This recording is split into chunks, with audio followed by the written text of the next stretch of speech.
কত সুন্দর লাগছে না? নমস্কার বন্ধুরা, তোমরা কেমন আছো? আশা করছি অনেক ভালো আছো। আমিও অনেক ভালো আছি। Welcome back to my challenge. আমি তৃষানি। আজকে আমি একটা জিনিস বানাতে চলেছি, সেটা হলো লেবুর পিনিক। লেবুর পিনিক বানানোর জন্য এখানে একটা নিয়ে নিয়েছি লেবু। দেখো, লেবুটাকে আমি ভালো করে ধুয়ে নিয়েছি। কি সুন্দর গন্ধ বেরোচ্ছে লেবুটা দিয়ে। বন্ধুরা, তোমরা যদি জেনে থাকো এটা কি লেবু, আমাকে কমেন্ট করে জানাবে। লেবুর পিনিক বানানোর জন্য চলো লেবুটা কেটে নিই। এবার আমি লেবুটা কেটে নেবো।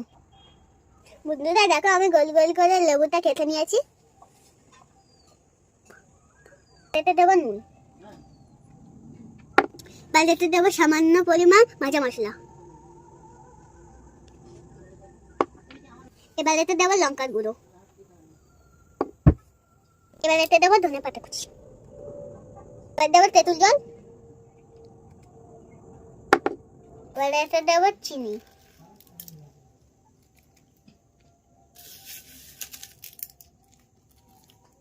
তাহলে চলো শুরু করি মাখা।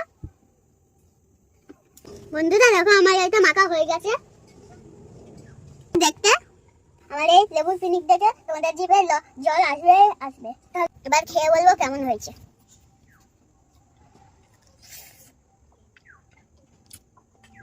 টেস্টি, দারুণ হয়েছে। আমার এই লেবুর পিনিক কার কার ভালো লাগলো কমেন্ট করে জানাবে। চ্যানেলটাকে সাবস্ক্রাইব করে দেবে। Tata, bye bye.